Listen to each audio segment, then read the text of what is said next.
Bonjour cher Ronin, bienvenue sur cet épisode. Comment laver votre Yeidogi? Donc voici la première partie avec le Juban, cette sous-couche en coton que vous pouvez laver en machine à laver, avec une machine à laver, avec du détergent, un lavage à froid ou un lavage à maximum 30 degrés. Le résultat est vraiment intéressant. Moi personnellement je lave en machine parce que c'est du coton et que c'est fait à la base pour protéger votre eau du Yeidogi, donc du coup c'est un petit peu moins précieux. Vous pouvez également, si vous préférez, le laver à la main, mais du coup il faut le laver à la main très régulièrement parce que ça salit très vite, ça absorbe beaucoup la transpiration. Et donc du coup vous pouvez le laver à la main si vous voulez, avec de l'eau à froid, avec éventuellement du savon si vous préférez, ou sans savon, mais ça risque d'être encore un petit peu sale, donc je vous recommande de le laver en machine à froid ou à 30 degrés avec du détergent et ça fonctionnera très bien.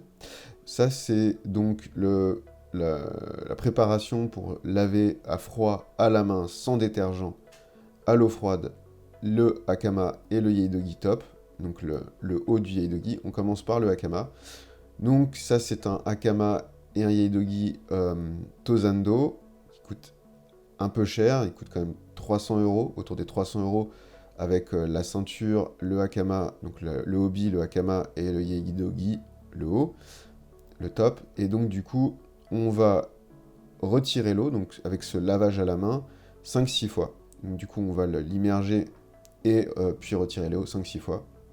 On va faire attention de garder donc le hakama bien plié. Il y a un épisode là-dessus sur la chaîne Rolling Hood, comment plier son hakama. Car les hakamas de Aikido ne sont pas les mêmes hakamas que les hakamas de Iaido, et certains hakamas ont des tissus beaucoup plus souples et plus délicats, et pas évidents à plier, et il y a des tissus beaucoup plus durs, et donc qui sont beaucoup plus faciles à manipuler pour avoir le bon pliage. Et là, du coup, on va plusieurs fois presser l'eau en gardant le pliage du début que vous avez pu apprendre sur la chaîne Rolling Hood sur l'épisode Comment plier son hakama. Et on va du coup retirer l'eau soigneusement en pressant convenablement le tissu sans l'abîmer. Par exemple, là, c'est un Yeidogi d'été. Donc, c'est un tissu qui est très fin, qui est très souple. Et du coup, il est difficile à plier et surtout, il est fragile. Donc, du coup, il faut avoir vraiment une tenue et un soin assez particulier. Voilà. Je pense que sur des tissus assez fragiles, je recommande de ne pas le laver toutes les semaines. euh, Toutes les 2 semaines ou une fois par mois. Bon, si on est en été, qu'on pratique régulièrement, effectivement, il faudra le laver une fois par semaine.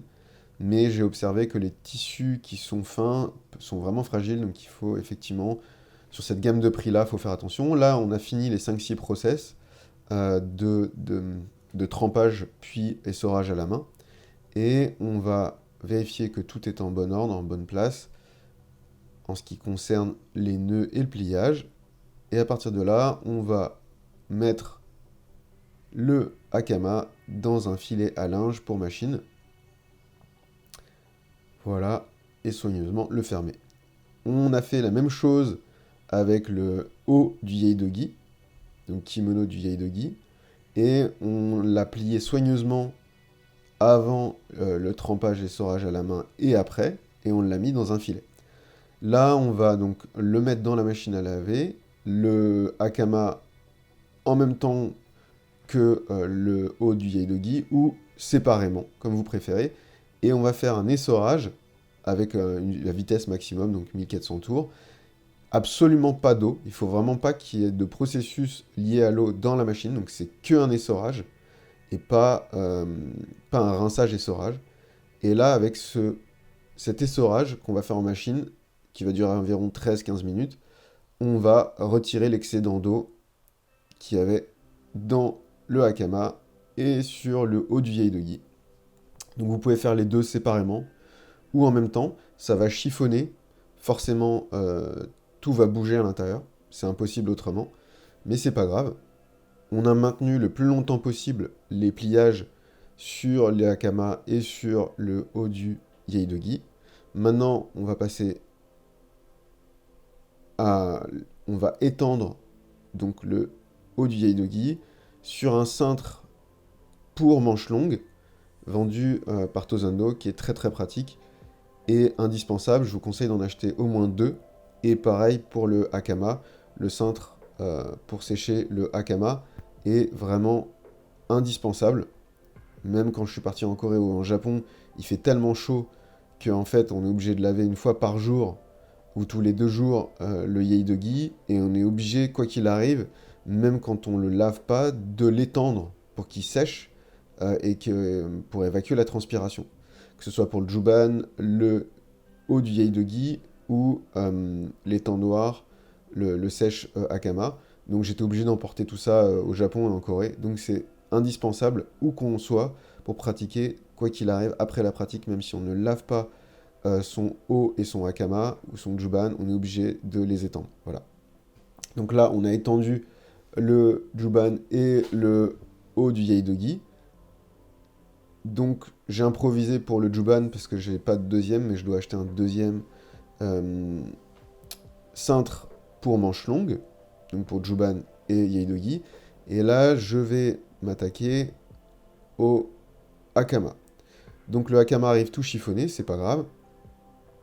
On va l'étendre correctement, ça va déjà replacer les lignes à l'avant. Donc on va plier en deux le koshihita à l'arrière et on va mettre ces 2 petites pinces vers le bas. Voilà, aux 2 extrémités, à gauche et à droite. À partir de là, on va faire plus ou moins la même chose devant, en prenant la bande qui est en haut de la partie face avant du hakama, et on va mettre les 2 pinces toujours vers le bas et bien tendre le tissu de la gauche vers la droite. Ça, je parle pour la face avant.